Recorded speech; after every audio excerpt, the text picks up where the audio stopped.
Y tenía razón Cassiari, si estás escuchando. Estamos con el doctor Mario Alonso Puig. Bien. Para mí era Puig, Muy bien. pero Puig. Estuvo bien Cassiari.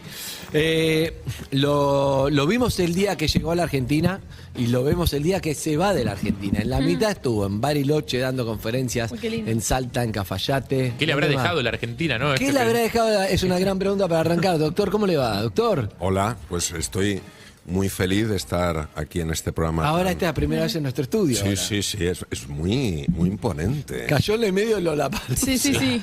El doctor. Viernes, Pero un calor. Calor terrible. Muy imponente.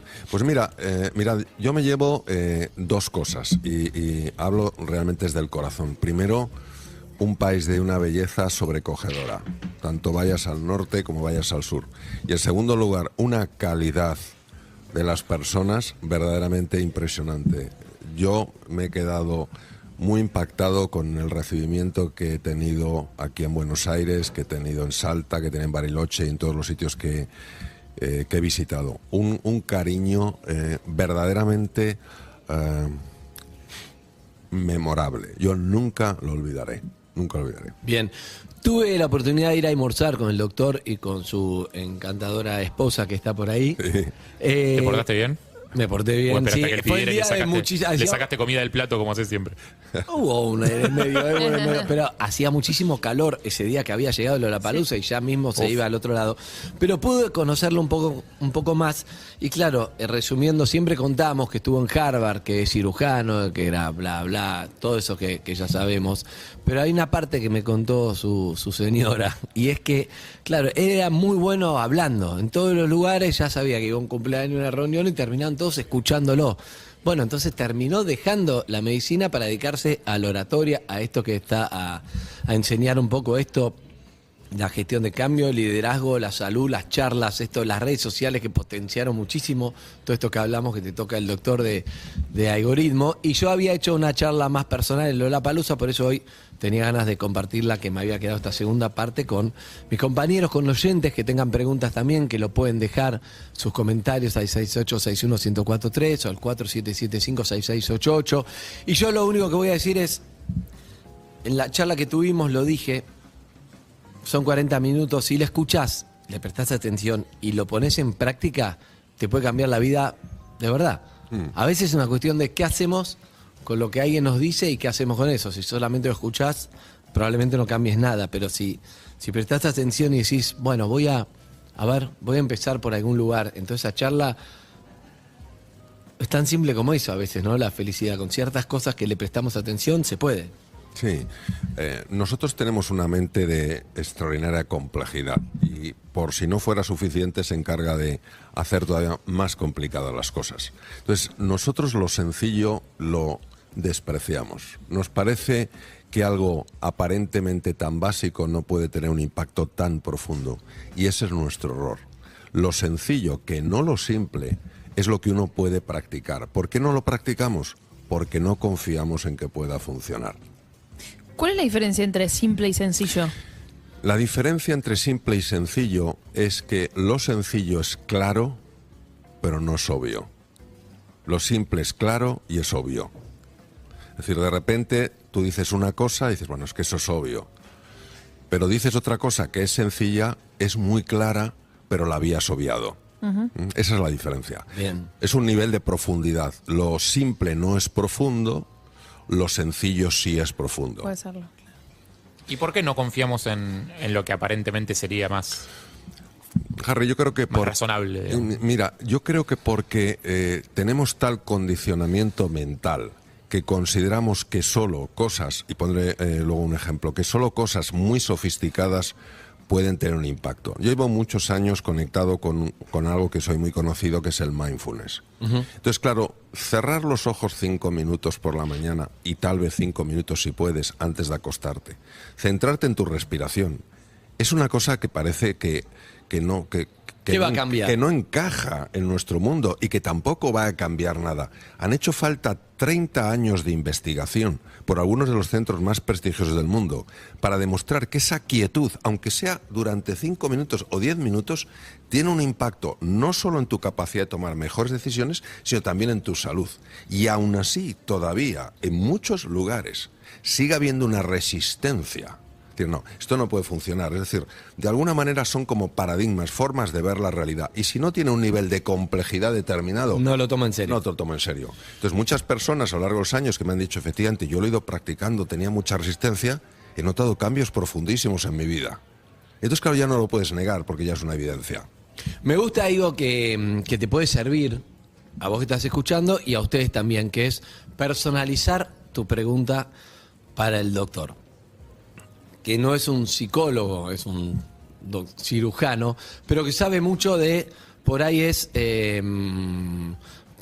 vamos a ver, voy a probar, me voy a poner de ejemplo en algo para que cada uno vaya pensando la suya, ¿no? Pero doctor, tengo un trabajo, no lo voy a hacer como en lo personal, pero me voy a imaginar a alguien que está en una oficina, que quiere progresar, que tampoco quiere dedicarle su vida al trabajo porque la vida no es el trabajo, pero por otro lado le pone muchas horas y está para que lo valoren más, o sea, en ese momento, para ganar más plata, para eso, sin renunciar. No quiero laburar 20 horas, pero quiero que lo que estoy, maximizarlo. No sé cómo hacer porque no me siento reconocido. ¿Cómo hago? ¿Por dónde arranco? Bueno, esa es una pregunta yo creo que de enorme actualidad. De hecho, en una ocasión, antes de la pandemia, vino Gary Hamel de la Harvard Business School a España a dar una conferencia, me invitaron, y él decía que el 70% de las personas que trabajan en empresas no sienten ninguna vinculación emocional con su empresa. Entonces, esa falta de vinculación emocional muchas veces no es debida al salario. El salario puede ser mejor, peor. La falta de vinculación emocional es que esa persona no se siente valorada, no se siente apoyada, no tiene la percepción de que pueda desarrollarse. Entonces aquí hay que tener ojo con lo siguiente. Decía Ortega y Gasset, yo soy yo y mis circunstancias. Es decir, las circunstancias indudablemente pesan, indudablemente pesan. Y si tú tienes un entorno que a ti te valora, un entorno que cree en ti, un entorno que te apoya, lógicamente tú vas a sentirte más contento, te vas a sentir más contenta. Lo que no podemos es utilizar como excusa las circunstancias inadecuadas para considerar que eso es lo único que cuenta. Entonces, ¿qué puede hacer una persona que no se siente valorada? Aceptar que esa es la situación, asumirla, y no por eso utilizarlo como excusa para no trabajar con ilusión, para no trabajar con entusiasmo. Es mi experiencia personal que cuando tú empiezas a tomarte las cosas con mayor nivel de responsabilidad, con mayor nivel de ánimo, con más ilusión, con más entusiasmo, sorprendentemente por canales inesperados, las propias circunstancias con mucha frecuencia cambian.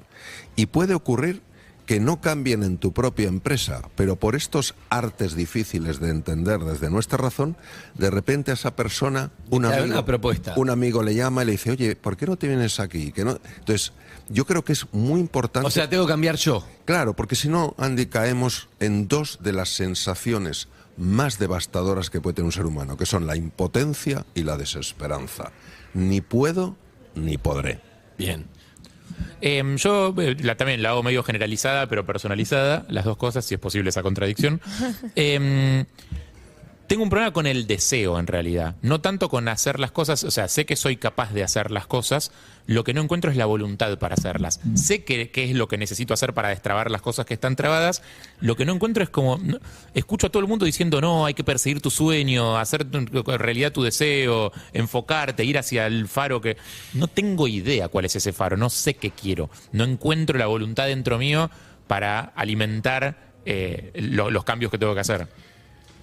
Esta es una de las cuestiones que yo escucho con más frecuencia y para mí tienen un profundo sentido. Entonces nosotros tenemos que entender que la motivación es lo que te mueve a la acción. Si tú no tienes una motivación poderosa, ni siquiera tu cerebro va a permitir que todo tu talento, toda tu creatividad, tu capacidad emprendedora se ponga en marcha. Entonces, la motivación es imprescindible para conectar con tu potencial, favorecer que se despliegue y florezca. Dicho esto, el tema es ¿dónde encuentro mi motivación? Claro. Y la razón por la que, desde mi punto de vista, no encontramos nuestra motivación es porque no prestamos suficiente atención a aquello que nos gusta de verdad, que suele coincidir con nuestro don. Cuando yo hablaba con mis enfermos, siendo cirujano, mis enfermos me llamaban la atención sobre cómo les ayudaba lo que yo compartía con ellos. Por ejemplo, Yo les explicaba cómo hacer frente a sus enfermedades con mayores posibilidades de tener éxito. Yo les hablaba de cómo la gestión de sus mentes influía en la enfermedad. Y ellos me decían que aquello les estaba ayudando muchísimo, pero para mí era tan normal, para mí era tan natural, porque la comunicación es algo con lo que, bueno, yo lo recibo como un don y nunca consideré que eso tuviera especial valor. A mí me encantaba la cirugía. Yo tenía una gran motivación para el ejercicio clínico, pero fui encontrando en este talento o don no suficientemente reconocido un nuevo para qué que me impulsara. bien. ¿Y por qué no lo reconocías el don? Porque era natural para mí. Entonces, lo que es natural Claro. para ti no lo valoras. O sea, Claro, en yo- cambio la cirugía habías tenido que ir a la universidad, estudiar. Claro. entiendo. Yo para ser cirujano tienes que hacer, en mi caso hice 6 años de cirugía, hice mi fellowship en cirugía, un montón de cosas detrás. Es como un trabajo y vas desarrollando, bueno, pues una serie de habilidades. Lo otro Doctor, era- pero todos tenemos un don. Todos. Eso me interesa. Todos. ¿Y cómo se descubre? Recién decías poniendo la atención a las cosas que nos gustan. Siempre te van a decir, voy a poner un ejemplo que el día pasado lo puse en una entrevista porque me parece precioso. Todos nacemos con un don que es singular y ese don da pistas a los demás, pero para nosotros es tan natural, Claro. no nos hemos esforzado, no hemos tenido que estudiar nada, que decimos esto no puede valer mucho. Voy a poner un ejemplo. Un niño con un síndrome de Down. Este niño, es una situación real, tiene un don fabuloso. Imaginaros que hay 2 personas que están súper enfadadas. Se acerca, le toma de la mano a uno, le toma de la mano al otro e inmediatamente se les va el enfado. ¿Esto no es un don?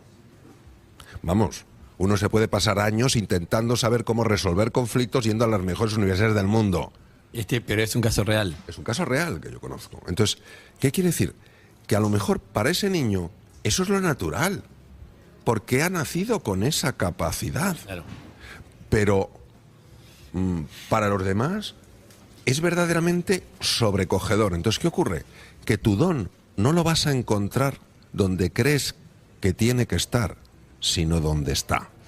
Y para mí no es mayor don el de comunicar que el don de conectar a 2 personas que están enfrentadas y hacer que esas personas automáticamente resuelvan el conflicto. Entonces, Pero te lo tiene que hacer notar otro entonces el don. claro, Yo le tengo que decir a Sofi, che, sos muy buena haciendo esto. exacto. ¿Qué pasa? Que cuando te dicen esas cosas, muchas veces dicen, no, esto es muy fácil, o he tenido suerte, o esto lo hace cualquier persona, o esto no tiene más importancia.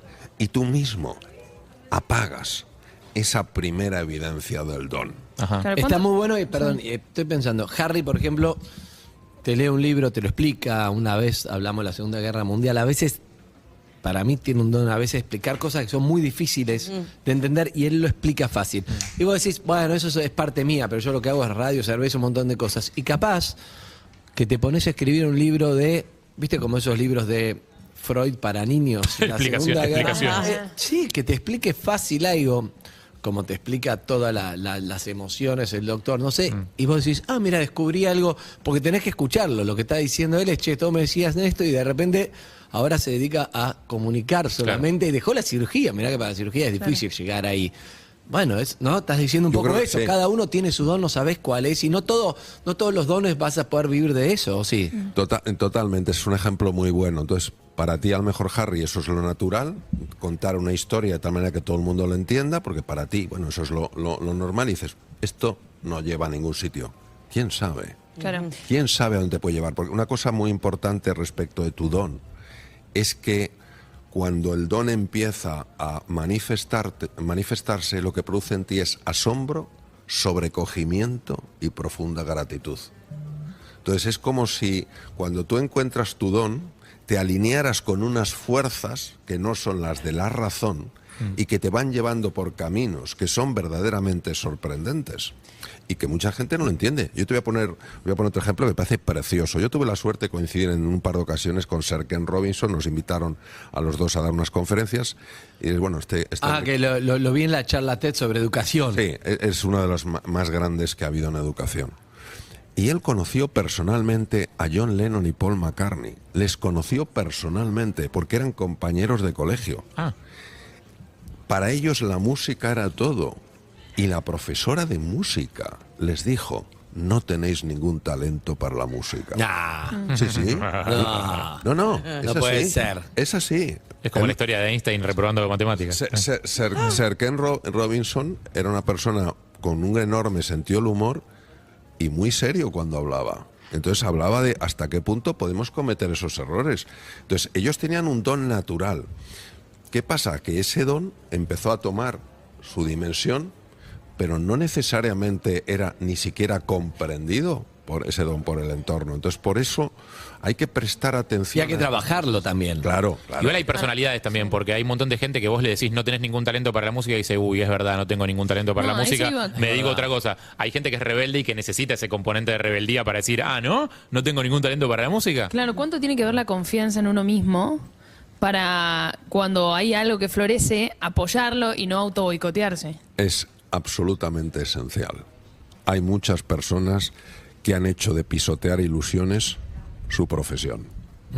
Y hay que tener mucho cuidado también con quién compartes ciertas cosas, porque... Ahí viene algo clave. Hay gente que te va a tirar abajo y te va a decir, sí, boludo, hacelo, está buenísimo. Pero por favor, y en línea lo que dices tú, ahí es donde la confianza es clave. ¿Por qué tienes confianza? ¿Porque racionalmente tiene sentido? No, porque tú notas en tu interior que ese es el camino. Escuchas... ¿Intuición? Claro, escuchas esa intuición que te dice que cuando estás haciendo eso eres especialmente feliz. Yo ahora soy muy feliz, por ejemplo. Entonces, estás haciendo lo que te gusta, estás haciendo lo que te llena. Y esto es esencial. Efectivamente, lo que has dicho tú es así, Harry. Einstein, cuando él termina el colegio, pide a sus profesores una carta de recomendación para su primer trabajo. No le quisieron hacer esa carta, porque era un estudiante tan mediocre y no me he inventado, no lo he leído, lo he visto, porque cuando yo vivía en Boston, llevaron el legado de Albert Einstein y yo pude ver en una de las vitrinas donde estaban sus notas en alemán traducido al inglés, que esto era así, que no le había... Entonces, esto no es ni mucho menos una crítica al mundo educativo, es poner sobre la mesa que muchas veces tenemos una idea muy fija de los talentos que valen y los que no valen. En la charla TED que dice de Ken Robinson, la charla TED que fue una de las primeras que se hizo muy viral, muy conocida, lo hemos charlado acá, lo que él cuenta es que va una madre con su hija y dice, no, le va mal en el colegio, le va mal a todo, no aprueba nada. Y entonces él ve que la ve a la hija, creo que la había llevado a la hija y la hija estaba así como con el pie. Entonces hacía como ritmo y dice, tu hija tiene mucho ritmo para el baile, para esto, qué sé yo. Conclusión, es una charla larga que vale la pena ver. Terminó siendo la primera bailarina del Royal London School of Ballet. Y entonces él dice que no era buena para esto, era buena para lo otro. Y si vos encontrás para que sos bueno, según el doctor, todos tenemos un don para algo. Bueno, pero es escucharlo. Pero es verdad que el sistema educativo tiende a... Esa era la charla. A entrenar determinados talentos y a que todos seamos más o menos buenos en todo lo mismo. Y pienso también descubrir tarde tu talento o no no tener la posibilidad de acceder a esa información también es tenés un talento para algo que no conoces. No sé, ¿pasa también? Sí, claro que pasa. El profesor Howard Gardner hace muchos años comenzó un proyecto, le llamó Proyecto Cero, porque empezaba de cero, porque él se preguntaba por qué había personas que no les había ido bien en el colegio y les iba muy bien en la vida. Y otros que les había ido muy bien en el colegio y no iban bien en la vida. Entonces, nosotros teníamos en aquella época solo un sistema para medir la inteligencia, que era el test de cociente intelectual. Y tú, si tenías 100 o más, eras una persona inteligente. Menos de 100, no eras inteligente. Entonces, Howard Gardner empezó a observar estas cosas veía gente que tenía unos talentos, se le iba bien en la vida. Y en el fondo, ¿qué es la inteligencia? La capacidad de adaptarte. Claro. La capacidad de adaptarte y poder evolucionar. Y entonces empezó a estudiar, llevaba más de 30 años, y él elaboró la teoría de las inteligencias múltiples, que quiere decir que tenemos al menos 9 tipos de inteligencia. Si a mí me hablan una inteligencia que no es la mía, van a pensar que soy bobo. Pero si me hablan en la inteligencia que es la mía, van a pensar que soy genial. Entonces, ¿qué ocurre? Que hoy en día el sistema educativo, del cual formamos parte todos, tenemos que reconocer que no hay una única inteligencia. Hay muchas formas de ser inteligente. Y lo que tú comentas también tiene profundo sentido, que es que es cierto, no es tan fácil encontrar tu talento, no es tan fácil encontrar un entorno que se empeñe en que tú encuentres tu talento.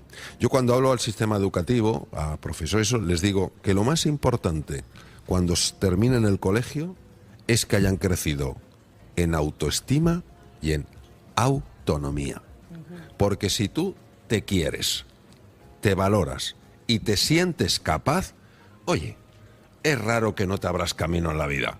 Pero si tú tienes desconfianza en tu capacidad, desconfianza en tu potencial, y encima, desde pequeñito han dicho, no, eres muy pequeño para entender esto, eres muy pequeño, no tienes fuerza, pues claro, al final vas absorbiendo la idea de que no eres capaz. Y entonces tomas una posición sumisa en la vida. Realmente se puede hacer mucho. No estoy diciendo en absoluto que sea fácil. Lo que quiero decir es que nadie tiene que creerse que no vale lo suficiente para tener éxito en la vida y ser feliz. Me dice alguien, no voy a decir el nombre, pero necesito a Mario Alonso Puig en la mesita de luz todas las noches para que me hable. Dice, quiere, doctor, una versión suya para que le hable y le diga estas cosas. Yo agradezco mucho esos comentarios. Lo que quiero dejar muy claro, ya que tengo este micrófono tan especial y tan querido, es que yo lo único que quiero es que las personas se den cuenta de todo el valor que tienen. Entonces, es eso, ser despierto. Vamos a hacer la última pregunta, la de Sol, nuestra productora. Hay mensajes también, lo podemos poner. Y después vamos a tratar de hacer algo que para mí puede ser muy, muy, muy valioso. El otro invitado que tenemos, que se lo dije al doctor Mario. Buena mezcla. Hablamos de eso, de cuando sos un número uno en algo, ¿no? Y entonces me parece una gran oportunidad. Viene Ferran Adrià, quizá... no sé si hay un mejor cocinero del mundo, pero sí fue claramente un revolucionario en lo suyo, ¿no? Sí. Entonces, es muy interesante también preguntarle a Ferran también cuándo confió en él, cuándo se dio cuenta, cuánto es trabajo, y hacer una charla que puede ser histórica, ya que se da. ¿Cuándo tenemos estos dos españoles juntos? Nunca. Hoy. Así que lo vamos a hacer, pero antes de eso, que vamos a reordenar la mesa para poder incluirlo, Sol tiene una pregunta para el doctor. A ver. Sí, estaba escuchando muy atentamente, siempre se aprende escuchándolo al doctor, y pensaba que ¿qué pasa con aquellas personas que por ahí no tienen esa capacidad de expresar o de poder chequear con su entorno cuál es su talento, en qué se desenvuelven bien, y que se construyen un mundo como estos engaños mentales, ¿no? Entonces le quería preguntar si hay alguna herramienta que nos pueda brindar como para que podamos chequear a lo mejor esto y derribar estos engaños mentales que no son cómodos también a veces. Lo que tú comentas, Sol, es uno de los mayores desafíos que tenemos las personas, el no autoengañarnos, porque el autoengaño, al ser algo inconsciente, no te das cuenta de que te lo estás haciendo. Entonces, te fías más del mundo mental que del mundo real. Ese es el problema. Entonces, yo lo que diría es lo siguiente. Hay que cambiar el chip. Hay que pasar de un modelo de juicio a un modelo de exploración. Los niños, ¿cómo aprenden tan deprisa? Porque exploran, porque no juzgan, exploran. Entonces, esta mentalidad de pionero, ese es el elemento esencial. Entonces, es una persona de repente dice, no, porque no sé cuándo, y empieza a caer en esa trampa mental, en esa jaula de grillos, decimos en España, en esa mente caótica, y se lo cree. Le da más valor al espejismo que a la realidad. Entonces, yo suelo hacer a las personas que tienen mucho bloqueo, les hago una pregunta que suele desbloquear. Una pregunta puede desbloquear. Les pregunto cuál es el paso más pequeño que te atreves a dar. ¿Cuál es el país? Entonces empiezan a explorar y es la realidad la que les informa. Bien, me gusta el paso más pequeño, es como arrancar con algo para el cambio. Pero no puedo cambiar, arranca con algo. Con algo. Sí. Algo chiquito. Sí. Y Eso también- está en los libros. Sí, y también me anoté para tenerlo en cuenta, explorar y no juzgar, explorar y no juzgar.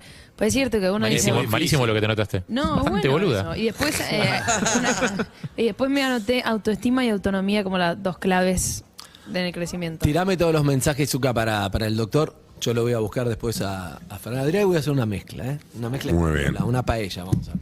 Hola perros, tengo una pregunta para el doctor. ¿Qué pasa si vos tenés una habilidad particular para algo, hay algo que te sale muy bien, pero ese algo no te hace feliz, sino todo lo contrario, y aunque te quieras alejar y busques otras salidas, siempre terminás cayendo en eso que te resulta fácil? Sos bueno para algo, pero no te hace feliz. Eso Sí, lo resumí muy mal igual. Yo entendí eso, lo mismo que entendiste vos. Ah, está. O sea, que ese talento que vos aparentemente tenés.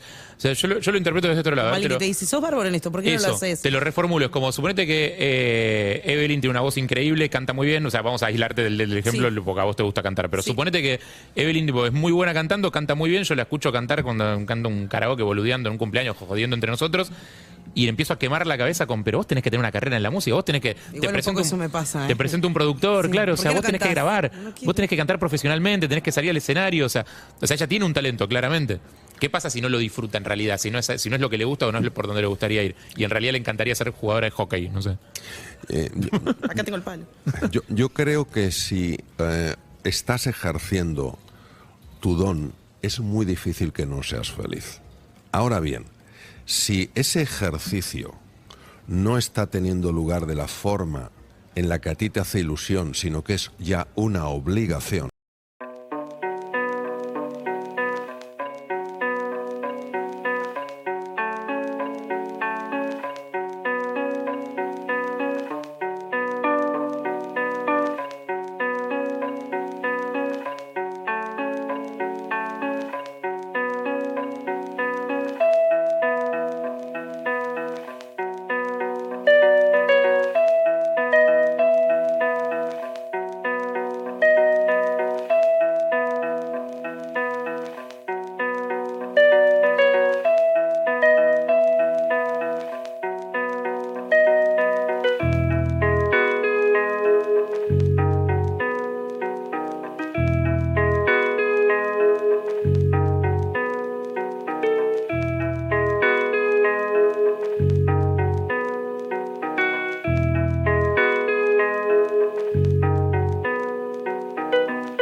entonces es diferente.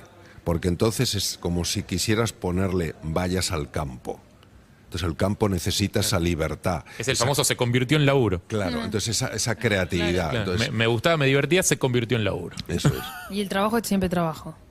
Claro, claro. Entonces, no digo que sea un mix fácil, pero hay que tener mucho cuidado para no convertir eso que es tu don y tu ilusión en una obligación. Eso, pero ¿cómo logras no convertirlo en una obligación? Porque digo, tenés un talento, algo que te sale muy bien, disfrutás y de repente no empiezas a disfrutarlo. ¿Qué hace que no empieces a disfrutarlo? Bueno, yo creo que cuando eso sucede te tienes que parar, tienes que reflexionar y hacerte una pregunta.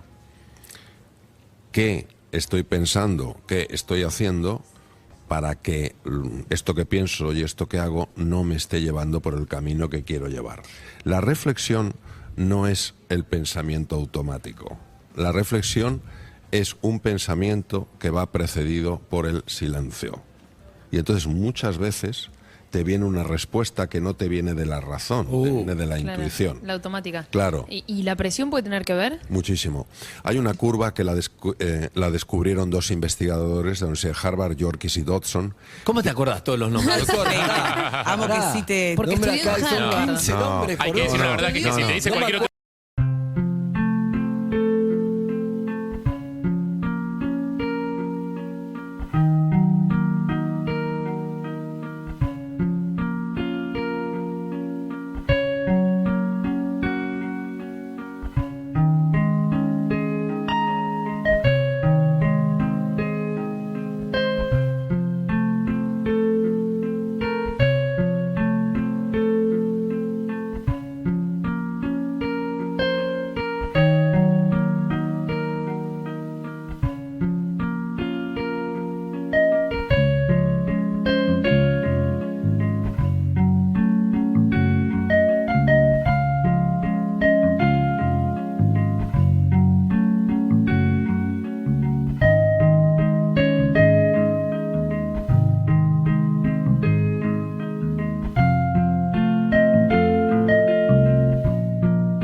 vos, Si te dice Claudia. cualquier otro apellido no lo vas a checar porque no tenés ni idea. O sea, Andy, me acuerdo de cosas porque tengo ya mucha juventud acumulada. Claro. ¿Sabes? Entonces, mucha juventud acumulada me gusta. mucha juventud acumulada. Entonces, la curva Yorkis-Dodson muestra de una forma muy clara que todos necesitamos un nivel de presión para que nuestro cerebro funcione de manera adecuada. Bien.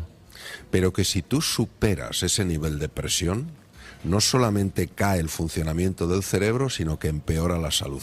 Entonces, una de las cosas más importantes es saber gestionar la presión.